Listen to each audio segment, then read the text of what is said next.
Devil's Tower is one of those places most of us have seen in pictures, but probably have no idea where or what it is. Well, it's in the northeast corner of Wyoming.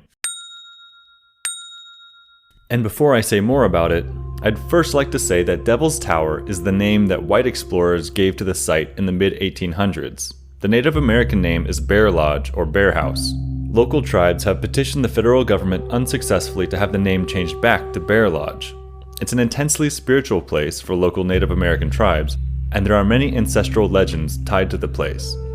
Many tribal members come here to place prayer ties in the trees.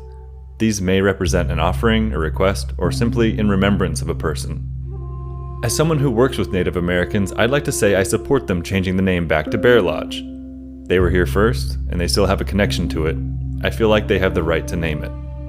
But Devil's Tower / Bear Lodge is not only interesting for its cultural importance, it has an interesting geological history as well. And if you look closely behind me, you can see that the whole tower is made up of a collection of columns. Now, you can see this in a few other places in the world, like Reynisfjara Beach in Iceland or the Giant's Causeway in Ireland. Basically, you see these columns anytime magma cools really, really slowly. About 50 million years ago, magma was pushing up through the mantle until it was just underneath Earth's surface and pushed the Earth up into a dome.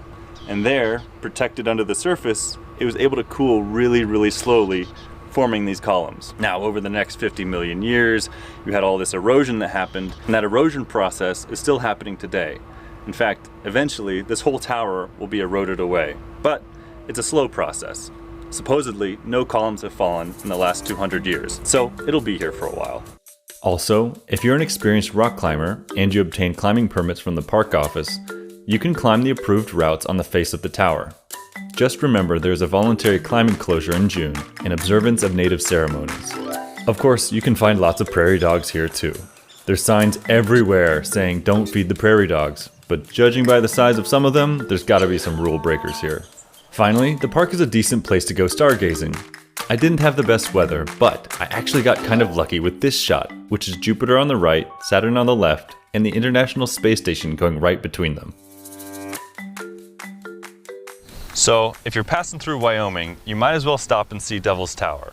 It's an iconic symbol of the American West, as well as being a highly spiritual site and pretty cool geologically.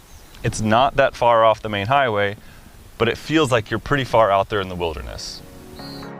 If you're enjoying the channel, hit subscribe and watch out for my next video, where I see the wild side of Yellowstone with bison, elk, ground squirrels, and more.